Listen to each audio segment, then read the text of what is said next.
मूर्ख बहू। एक था बनिया। एक बार वह व्यापार के लिए प्रदेश जाने लगा।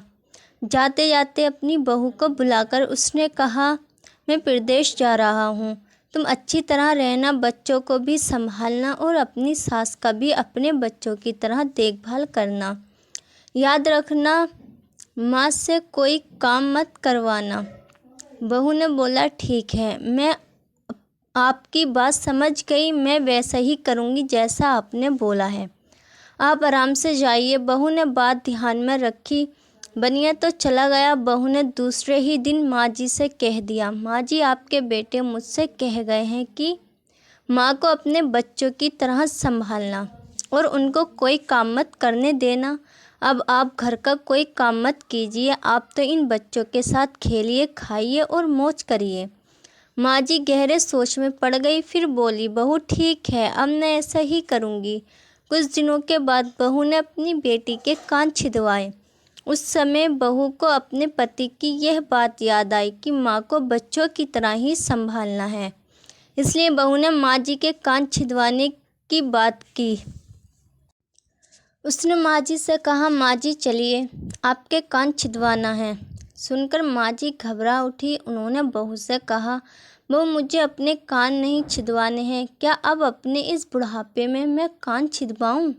बहू बोली, जी नहीं माँ जी, आपको तो ये करना ही होगा। मैं नहीं चाहती कि आपका बेटा मुझे कुछ कहे, इसलिए आपको मैं अच्छी से देखभाल करूँगी। मेरी दोनों आंखें बराबर हैं, जैसी लड़की है वैसी ही आप भी हैं।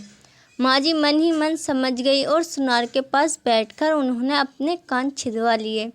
सुनार ने कान छेदे और कान में धागा भी डाला।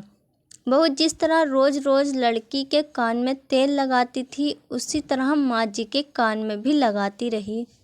थोड़ी दिनों बाद बहू ने अपने बेटी के लिए बाली बनवाई तो उसे अपने पति की बात याद आई। फिर उसने माँ जी के लिए भी बाली बनवाई और कहा, आइए आपको ये बाली पहना दूँ।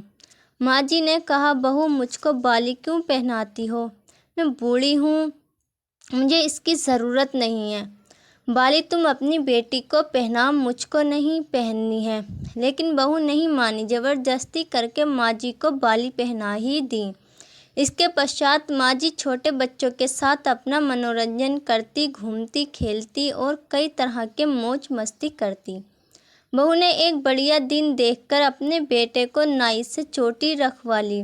फिर बहू को माँ जी की याद आ गई। माँ जी बच्चों के साथ खेल रही थी, उन्हें वहाँ से बुलवा लिया और कहा, माँ जी आइए, नाई के सामने बैठिए।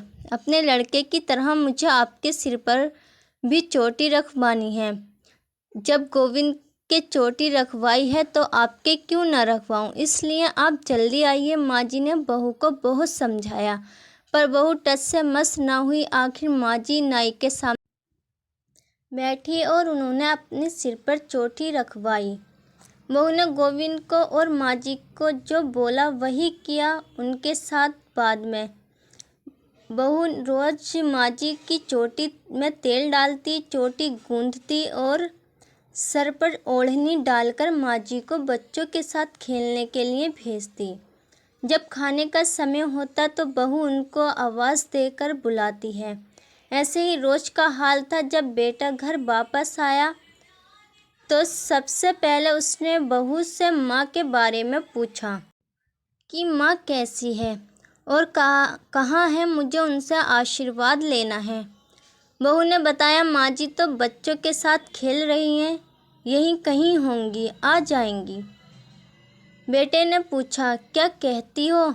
माँ गली में खेलने गई है। गली में तो बच्चे खेलते हैं, क्या बूढ़ी माँ कहीं खेलने जाती है? बहू ने कहा, मैं तो माँ को खेलने भेजती हूँ।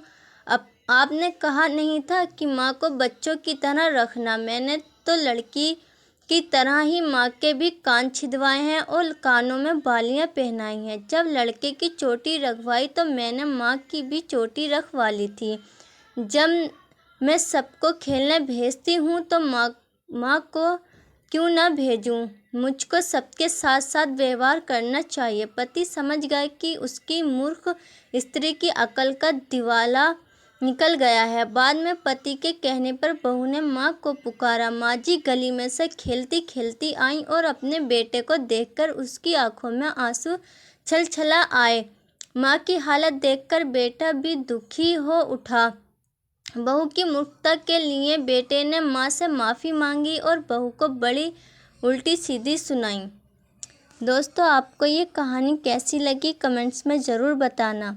अगर आपने अभी तक हमारे चैनल को सब्सक्राइब नहीं किया है तो हमारे चैनल को सब्सक्राइब कर लें और वीडियो को लाइक कर दें। Thank you.